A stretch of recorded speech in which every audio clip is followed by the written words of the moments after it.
Well, we've been celebrating all month because, after all, it is National Baby Safety Month and Child Passenger Safety Week. Consumer reporter Steve Noviello has tips when it comes to car seats, because getting the car seat in, I will tell you, Steve, takes several people sometimes. It's a committee. And you have to read, and every time you take it out, it's not easy. Jeez. That's a doubleheader holiday. And I'll tell you what, a good excuse for cake, both accounts, right? Many options on the market. Some automakers now even making installation easier in some models. So where to begin? Joining me this morning to sort through it all, Jennifer Newman, safety expert with Cars.com. Good morning to you. I want to start with installation because really that's so important for folks. Yes, it really is. You know, with installation, the first thing you need to do is you need to read the car seat owner's manual and your car's owner's manual. And then in the car, you can either choose to use the latch system, which are small anchors that are in the back seat, or you can use the seat belt to install it. But with either system, you need to make sure that you're pushing down on the car seat and really tightening it well so that it moves less than an inch when you test it at the belt path. You know, for a lot of folks, obviously there's a big difference between the family car and maybe the sports car that you drove before the kids came along. Are there cars that are kind of best in class or maybe most car seat friendly? You know, we test a lot of cars at Cars.com, and one of the things we put them through are car seat checks, and I can show you what we like about this Dodge Journey. In the Journey, you have optional integrated booster seats that parents just pull that tab, it pops right up, and it helps to position the child correctly for a seatbelt use.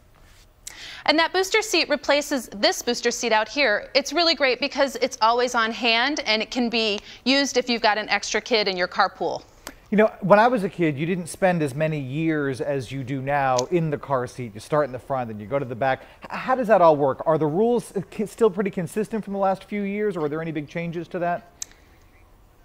You know, there have been some new recommendations. One of the most important ones is that children stay rear-facing until at least age 2, but really you want them to be rear-facing until they outgrow either the height or weight of that car seat.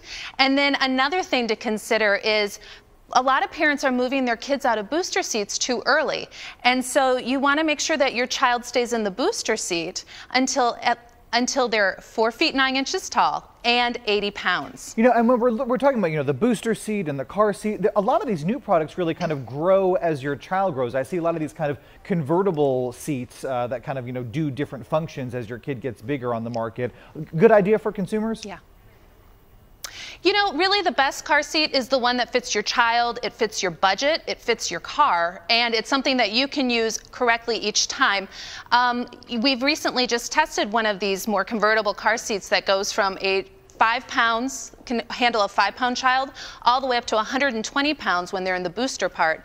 It's a really great idea, and if it works for parents, then they should absolutely use it. You know, the other thing we talk about working is making sure the whole car works for the whole family. I think a big mistake some parents make, they think, okay, you know what, car shopping is going to be a lot easier if we just leave the kids at home. You say not so. We should bring them with you to the dealership, as rough as that may be. Maybe pack some snacks, right? Yeah. Right, pack a lot of snacks and activities. But yes, bring your car seats and bring your kids along. You want to see how that car seat fits. You want to see how easy it is for your child to get into the car. And if you have, you know, a 7-year-old, check to see if they can open the door by themselves. A lot of SUVs, that handle is too high for them to reach, so you'll be playing chauffeur for quite a few years. Bottom line here, how important for moms and dads to really get the car seat installation checked by some sort of safety expert? You know, it's so important, and actually on Saturday, it's National Car Seat Check Saturday, so there's going to be a lot of inspection stations around the country. Parents can find where that station will be by going to Cars.com. We have a story on it there. All right, Jennifer Newman from Cars.com, we certainly appreciate your time this morning, and as you heard Jennifer mention, yes, car seat checks.